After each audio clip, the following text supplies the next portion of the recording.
Yeah, the victim's family feels like they've been through one injustice after another. First, they never got answers as to why this killer was out of jail at the time of the murder when he had been picked up on some additional charges. Now they want to know why this man isn't getting life in prison or the death penalty.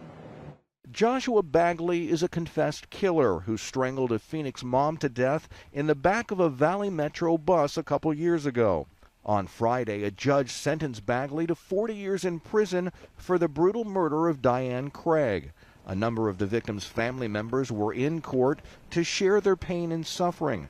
They also wanted to let the judge know they were not happy with the plea deal Bagley was offered. He did take someone's life, and I believe that 40 years is just not enough. Craig had boarded a Valley Metro bus back in May of 2022 near 22nd Avenue and Lower Buckeye Road in Phoenix. According to court records, the only other passenger on the bus at the time was Joshua Bagley.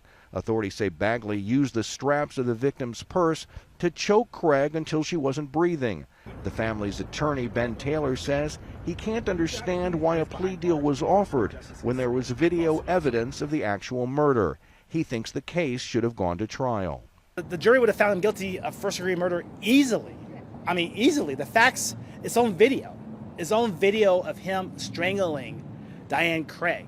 I don't understand why they would offer a simple plea when other cases you see they have gone capital or they've gone first degree and they've tried the case to a jury. During Friday's sentencing hearing, the confessed killer stood up and addressed the court.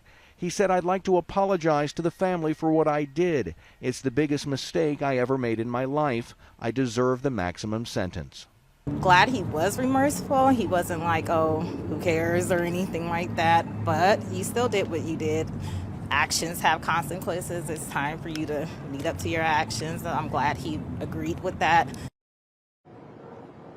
Now the victim's family has filed a lawsuit against the bus driver and his transportation company, claiming the driver ignored the victim's cries for help and didn't call 911 right away. We also reached out to the Maricopa County Attorney's Office to ask why a plea deal was offered in this case. We have so far not heard back. Reporting live in downtown Phoenix, Jason Berry for Arizona's Family.